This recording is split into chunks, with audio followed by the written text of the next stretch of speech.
Pendant les 5 premières semaines après notre mariage, ma femme a refusé toute forme d'intimité. Pas une seule fois. Quand j'ai finalement demandé pourquoi, elle a dit « c'est mon corps. Tu n'as rien à exiger de moi ». J'ai donc déposé une requête en annulation de mariage auprès du tribunal.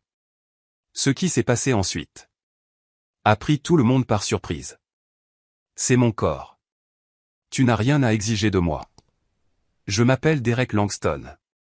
J'ai 33 ans et j'enseigne en CE2 à l'école primaire de Westfield à Kansas City, dans le Missouri, depuis 8 ans. Quand ma femme Madison a prononcé ces mots, nous étions mariés depuis exactement 5 semaines et 2 jours. Pas une seule fois pendant cette période elle ne m'avait laissé la toucher. Pas un baiser qui durait plus d'une seconde. Pas une main tenue pendant que nous regardions la télévision. Rien. J'étais assis là, sur notre canapé, le même en cuir marron que j'avais acheté il y a 3 ans quand je pensais que je serais seul pour toujours, et j'essayais de comprendre ce qu'elle voulait dire. Nous étions sortis ensemble pendant 14 mois. Nous avions parlé de tout. Nous avions été intimes avant le mariage. Bon sang, nous avions vécu ensemble pendant 6 mois avant de nous marier. Mais au moment où nous nous sommes dit, oui, à la chapelle Sainte-Catherine, quelque chose a changé. Madison, je n'exige rien. Je te demande pourquoi tu ne veux même pas m'embrasser pour me dire bonne nuit. Elle est retournée à son téléphone, faisant défiler quelque chose que je ne pouvais pas voir. Je te l'ai dit. Mon corps, mon choix. Cette phrase était sa réponse à tous ces derniers temps. Quand je lui demandais si nous pouvions partager le lit au lieu qu'elle dorme dans la chambre d'amis. Quand j'ai essayé de lui tenir la main au dîner avec mes parents dimanche dernier. Quand j'ai suggéré que nous partions en week-end pour célébrer notre premier mois de mariage. Je respecte ça complètement, ai-je dit. Mais nous sommes mariés. Tu t'es trompé en pensant ça. Elle n'a même pas levé les yeux. Je suis allé à la cuisine et je me suis fait un sandwich. Dinde et emmental sur du pain de blé complet. La même chose que je mangeais pour le déjeuner à l'école depuis septembre. En restant là à mâcher, j'ai réalisé que quelque chose me dérangeait depuis des semaines. En mars dernier, lors d'une de nos séances de préparation au mariage avec le pasteur Williams, Madison avait fait un commentaire qui m'avait marqué. Elle avait dit quelque chose sur le fait que le mariage concernait la sécurité et le partenariat, pas seulement les choses physiques. À l'époque, je pensais qu'elle voulait dire que nous avions une connexion profonde au-delà de la simple attirance. Maintenant, en fixant le pot de mayonnaise vide que j'avais oublié de remplacer, je me suis demandé si j'avais manqué quelque chose d'important. La femme dans notre salon me semblait être une étrangère. La Madison avec qui j'étais sorti se blottissait contre moi pendant les films. Elle riait de mes blagues nulles sur les fractions et les divisions. Elle se réveillait tôt le samedi juste pour faire du café et s'asseoir avec moi pendant que je corrigeais des copies. Cette Madison-là agissait comme si j'étais un colocataire qu'elle tolérait à peine. Et quelque chose dans sa voix quand elle a dit « Tu t'es trompé en pensant ça », m'a fait penser que ce n'était pas temporaire. C'était le plan depuis le début. J'ai rencontré Madison lors d'une conférence pour enseignants en octobre, il y a 2 ans. Elle était assistante sociale pour le district scolaire, s'occupant des situations familiales difficiles que des enseignants comme moi ne pouvaient pas gérer seuls. Elle était calme, réfléchie, et avait cette façon d'écouter qui vous donnait l'impression d'être vraiment entendue. Quand elle souriait, ce qui n'était pas fréquent, on avait l'impression de l'avoir mérité. Notre premier rendez-vous était un café dans un endroit du centre-ville. Nous avons parlé pendant 3 heures de tout sauf du travail. Elle m'a parlé de son enfance dans une petite ville de l'Illinois, du divorce de ses parents quand elle avait 12 ans, et de la façon dont elle avait appris très tôt que les gens n'étaient pas toujours ce qu'ils semblaient être. Je lui ai parlé de la mort de mon père quand j'étais à l'université, de la façon dont l'enseignement m'avait sauvé d'une période assez sombre, et du fait que j'étais prêt à renoncer à trouver quelqu'un qui comprenne que mon travail n'était pas juste un gagne-pain. Pendant la première année, tout semblait parfait. Elle venait aux événements de l'école et discutait facilement avec les autres enseignants. Ma mère l'a tout de suite adorée, ce qui n'était pas peu dire, car ma mère avait des opinions bien arrêtées sur toutes les femmes avec qui j'étais sorti. Madison s'intégrait dans ma vie d'une manière qui semblait naturelle. Mais avec le recul, je pouvais voir les signaux que j'avais ignorés. Elle n'a jamais voulu parler de l'avenir au-delà de vagues déclarations sur le fait de construire quelque chose de stable ensemble. Lorsque nous avons emménagé ensemble l'été dernier, elle a insisté pour garder des comptes bancaires séparés et partager toutes les dépenses exactement en 2, même si je gagnais plus d'argent et lui avait dit que ça ne me dérangeait pas de couvrir plus de frais. Pendant nos fiançailles, elle semblait plus concentrée sur les détails du mariage que sur le fait d'être réellement mariée. Elle passait des heures à rechercher des lieux et des fleurs, mais changeait de sujet chaque fois que j'abordais les plans de lune de miel ou l'endroit où nous voulions vivre à long terme. Quand j'ai suggéré que nous pourrions commencer à essayer d'avoir des enfants dans quelques années, elle se contentait de hocher la tête et de dire « on verra ». Le plus grand signal d'alarme est apparu lors de notre dernière séance de conseil en août. Le pasteur Williams nous a demandé à tous les deux ce que nous attendions le plus du mariage. J'ai parlé de fonder une famille et de vieillir ensemble. Madison a dit qu'elle avait hâte d'avoir une base stable sur laquelle construire. Quand il lui a demandé ce qu'elle voulait dire, elle a répondu quelque chose sur la façon dont le mariage lui donnerait la sécurité nécessaire pour se concentrer sur ses objectifs de carrière. À l'époque, je pensais qu'elle était juste pragmatique. Madison avait toujours été plus réservée que moi, plus prudente avec ses mots. Je me suis dit qu'elle était nerveuse à l'idée de faire de grandes déclarations émotionnelles devant un quasi-inconnu. Maintenant, en la regardant faire défiler son téléphone comme si je n'étais même pas dans la pièce, j'ai réalisé que ce n'était pas de la nervosité. C'était de l'honnêteté. Elle m'avait épousé pour la stabilité, pas par amour. Et l'intimité physique qu'elle m'avait montrée pendant notre relation, c'était juste la comédie nécessaire pour conclure l'affaire. Le point de rupture est arrivé un mardi soir de novembre. J'avais préparé le dîner. Nous avions mangé en silence. Et elle était immédiatement allée dans la chambre d'amis pour lire. Je me suis assis dans le salon, fixant le mur où nous avions accroché nos photos de mariage à peine 6 semaines plus tôt, et j'ai essayé de comprendre ce que j'allais faire. C'est là que je me suis souvenu de quelque chose. Lors d'une de nos séances de conseil, le pasteur Williams avait enregistré nos conversations pour ses notes. Il avait demandé la permission et expliqué qu'il les réécoutait parfois pour mieux aider les couples à résoudre leurs problèmes. Madison avait accepté et nous avions tous les deux signé des formulaires autorisant les enregistrements. J'ai appelé le pasteur Williams le lendemain matin pendant ma pause déjeuner. « Derek, heureux d'avoir de tes nouvelles. Comment Madison et toi vous installez-vous dans la vie de couple ? C'est justement pour ça que j'appelle. Je dois vous demander quelque chose à propos de ces enregistrements de nos séances. » Il y eut une pause. Est-ce que tout va bien ? Je pense que Madison a peut-être été malhonnête sur ses intentions pendant notre préparation. Je dois savoir si ces enregistrements existent toujours. Le pasteur Williams est resté silencieux un long moment. Mon fils, c'est une accusation sérieuse. Qu'est-ce qui te fait penser ça ? Elle m'a dit hier soir qu'elle n'avait jamais eu l'intention d'avoir une relation physique avec moi après notre mariage. Elle a dit qu'elle m'avait épousé pour la sécurité, pas parce qu'elle m'aimait. Oh, Derek. Sa voix s'est adoucie. Oui, j'ai toujours les enregistrements. Ils sont conservés pendant 6 mois après qu'un couple a terminé sa préparation. Si tu envisages une action en justice, sache que vous avez tous les deux consenti à l'enregistrement, donc il pourrait potentiellement être utilisé comme preuve. Ce soir-là, je suis resté assis dans ma voiture dans notre allée pendant 20 minutes avant d'entrer. Madison était dans la cuisine en train de réchauffer des restes de soupe. Madison, il faut qu'on parle. Elle n'a pas levé les yeux de la cuisinière. De quoi ? De ce que tu as dit pendant notre préparation au mariage sur le fait que le mariage concernait la sécurité, pas l'intimité physique.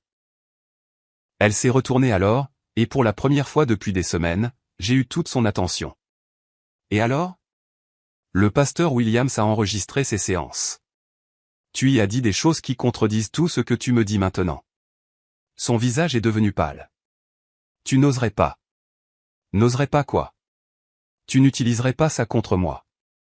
C'est privé. J'ai regardé cette femme que je pensais connaître, cette personne que j'avais promis d'aimer et d'honorer, et j'ai réalisé que je ne la reconnaissais plus du tout. Madison, as-tu jamais eu l'intention d'avoir un vrai mariage avec moi ? Elle a posé sa cuillère et a croisé les bras. Je t'ai donné ce que j'avais promis, une femme, un partenariat. Si tu attendais plus que ça, c'est ton problème. J'ai hoché la tête lentement. D'accord. D'accord, quoi ? D'accord. Je comprends maintenant. Je suis allé dans notre chambre, j'ai sorti mon ordinateur portable et j'ai commencé à faire des recherches sur les procédures d'annulation de mariage dans le Missouri.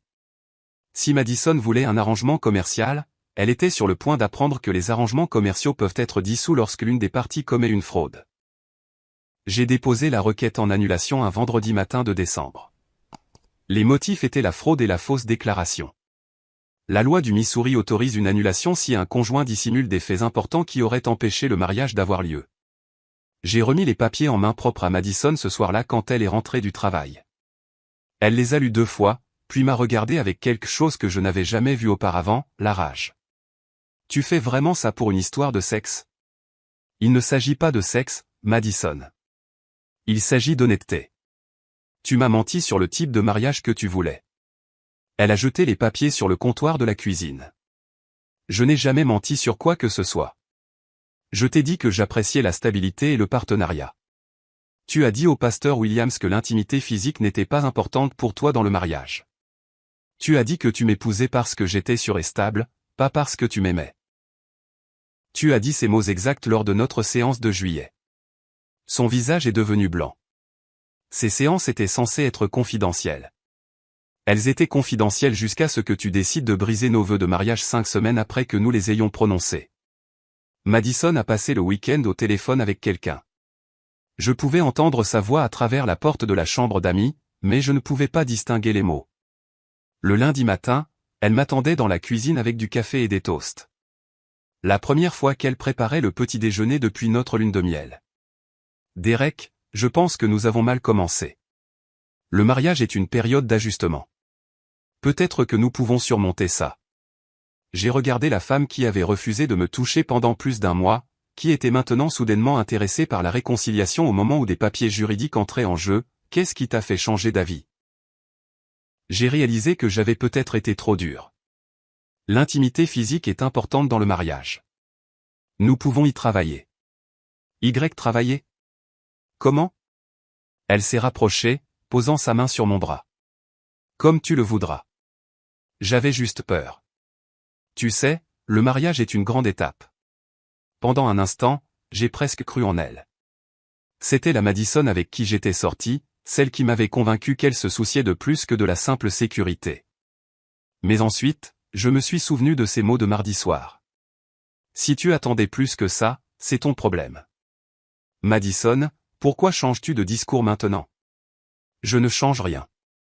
J'essaie de sauver notre mariage. Non, ai-je dit, en retirant doucement sa main de mon bras. Tu essaies d'éviter les conséquences légales de la fraude. Son visage s'est de nouveau durci. Très bien. Tu veux jouer la manière forte? Mon avocat dit que tu ne prouveras jamais la fraude. C'est ta parole contre la mienne et je témoignerai que tu mens à propos de ces enregistrements. Ton avocat? J'ai engagé un avocat ce week-end.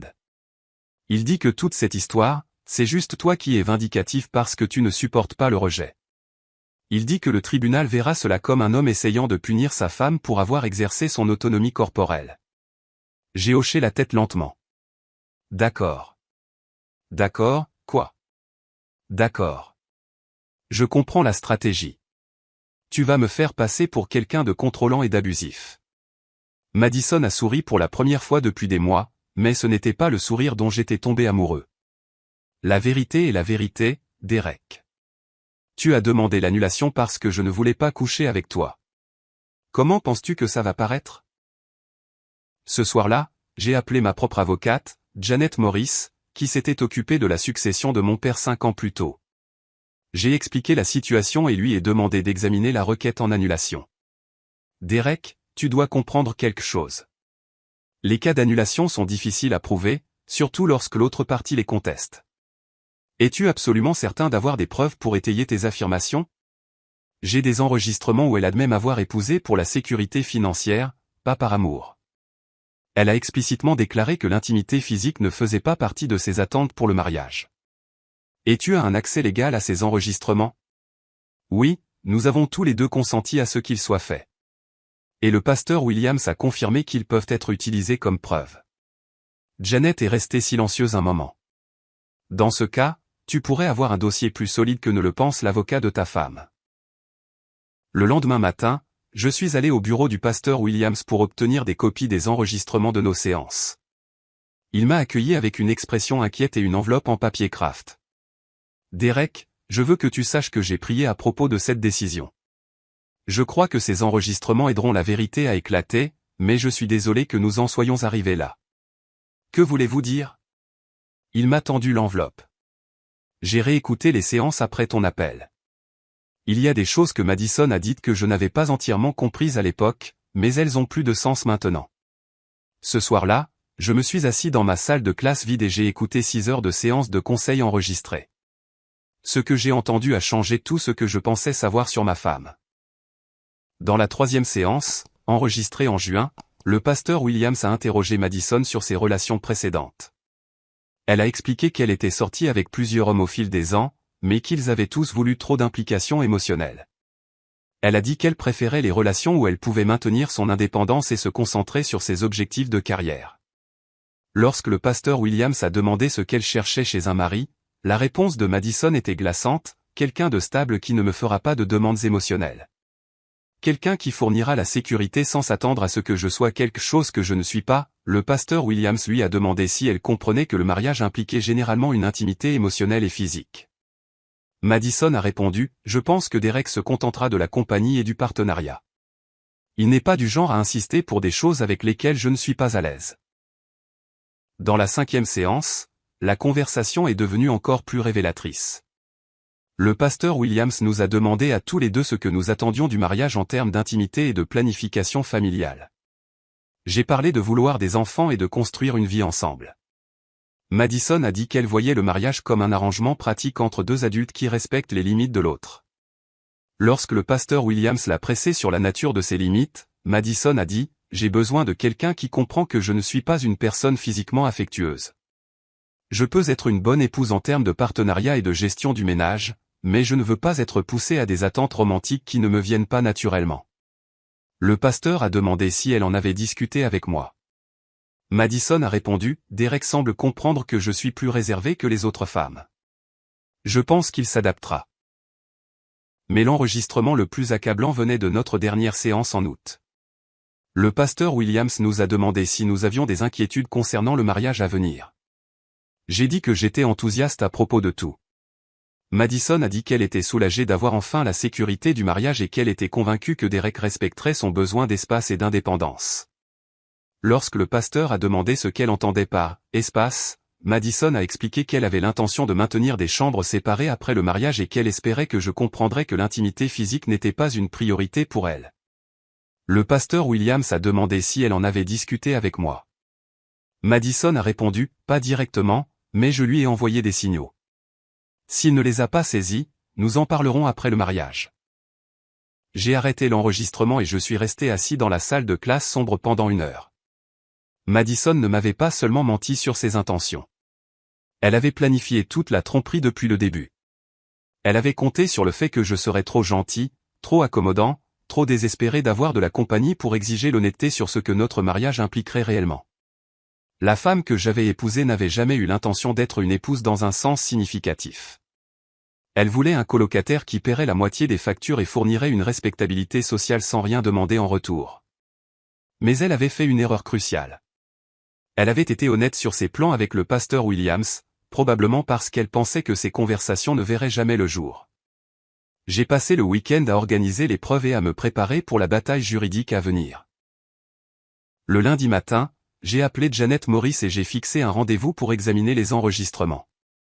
Janet a écouté des extraits sélectionnés des séances, prenant des notes et secouant parfois la tête. Quand nous avons fini, elle s'est penchée en arrière dans son fauteuil et m'a regardé avec un air proche de l'étonnement. « Derek, en 20 ans de droit de la famille, je n'ai jamais vu de preuve aussi claire de fraude prénuptiale. Votre femme a essentiellement admis de multiples cas de tromperie intentionnelle. Qu'est-ce que cela signifie pour le cas d'annulation ? Cela signifie que nous n'allons pas seulement gagner. Nous allons gagner de manière décisive. Les tribunaux du Missouri prennent la fraude au mariage très au sérieux, surtout lorsqu'il existe des preuves documentées de tromperie délibérée. » Janet a expliqué les étapes suivantes. Nous allions déposer une motion pour inclure les enregistrements comme preuve, ainsi qu'un calendrier détaillé du comportement trompeur de Madison. Nous demanderions également que Madison couvre tous les frais de justice et restitue tous les cadeaux ou avantages qu'elle avait reçus à la suite du mariage frauduleux. Il y a une dernière chose, a dit Janet. Si l'avocat de Madison essaie de soutenir qu'il s'agit de coercition sexuelle ou d'abus, ces enregistrements détruiront complètement ce récit. Elle déclare clairement à plusieurs reprises qu'elle n'a jamais eu l'intention d'avoir une relation physique avec vous et qu'elle vous a épousé spécifiquement parce qu'elle pensait que vous n'en exigeriez pas. Ce soir-là, Madison m'attendait quand je suis rentré du travail. Elle avait préparé le dîner et mis la table avec notre vaisselle de mariage, quelque chose qu'elle n'avait jamais fait depuis que nous étions mariés. Derek, j'ai réfléchi à ce que tu as dit. Peut-être que nous pouvons aller en thérapie ensemble et surmonter ça. Je me suis assis en face d'elle et j'ai regardé le repas élaboré qu'elle avait préparé. Rôti de bœuf avec des légumes, du pain fait maison et une tarte aux pommes pour le dessert. Madison, quand as-tu cuisiné tout ça? J'ai pris mon après-midi. Je voulais te montrer que je suis sérieuse à l'idée de réparer notre mariage. En cuisinant, en faisant un effort, en te montrant que je tiens à cette relation. J'ai pris une bouchée du rôti. C'était excellent. Probablement le meilleur repas qu'elle ait jamais fait. C'est vraiment bon. Elle a sourié, pendant un instant, a semblé vraiment heureuse. Je suis contente que tu aimes. Je pensais que nous pourrions peut-être recommencer à zéro. Mettre toutes ces histoires juridiques derrière nous et nous concentrer sur la construction de quelque chose de réel. Madison, pourquoi maintenant? Pourquoi ne voulais-tu pas construire quelque chose de réel il y a 2 mois? Son sourire a légèrement vacillé. Je t'ai dit que j'avais peur. Le mariage est un grand ajustement. Non, ai-je dit doucement. Tu n'avais pas peur. Tu as eu exactement ce que tu voulais. Un mari qui paierait la moitié des factures et te laisserait tranquille. Ce n'est pas vrai. J'ai sorti mon téléphone et j'ai joué un clip de 30 secondes d'une de nos séances. La voix de Madison a rempli la salle à manger, j'ai besoin de quelqu'un qui comprend que je ne suis pas une personne physiquement affectueuse. Je peux être une bonne épouse en termes de partenariat et de gestion du ménage, mais je ne veux pas être poussé à des attentes romantiques qui ne me viennent pas naturellement. Le visage de Madison est devenu blanc. Elle s'est levée si vite que sa chaise est tombée. Tu ne peux pas utiliser ça. C'était des conversations privées. C'était des conversations où tu as admis avoir planifié exactement ce que tu as fait à notre mariage. Derek, s'il te plaît. Nous pouvons arranger ça. Je ferai tout ce que tu veux. J'ai regardé cette femme qui avait passé 2 mois à refuser de me toucher, qui offrait maintenant de faire tout ce que je voulais parce qu'elle avait été prise dans ses propres mensonges. Madison, ce que je veux, c'est un mariage honnête, et tu as déjà prouvé que c'est quelque chose que tu ne peux pas fournir. L'audience au tribunal a eu lieu par un matin froid de janvier. Madison est arrivée avec son avocat, un homme bien habillé qui semblait confiant malgré les preuves accablantes contre sa cliente. Janet m'avait prévenu que l'avocat de Madison essaierait probablement de soutenir que j'étais émotionnellement abusif ou sexuellement coercitif, me dépeignant comme un mari contrôlant qui ne pouvait pas accepter les limites de sa femme. La juge Patricia Henderson a appelé l'affaire à l'ordre et a demandé aux 2 parties de présenter leurs arguments. L'avocat de Madison a commencé, exposant exactement la défense que Janet avait prédite. Votre honneur, cette affaire représente un précédent dangereux. Monsieur Langston tente de punir sa femme pour avoir exercé son droit fondamental à l'autonomie corporelle. La requête en annulation n'est rien de plus que des représailles pour son refus de se soumettre à ses exigences sexuelles. L'avocat a dépeint Madison comme une victime de la pression conjugale, affirmant qu'elle avait été intimidée au point de changer d'avis sur l'intimité physique après le mariage. Il a soutenu qu'aucune femme ne devrait faire face à des conséquences juridiques pour avoir dit non à son mari.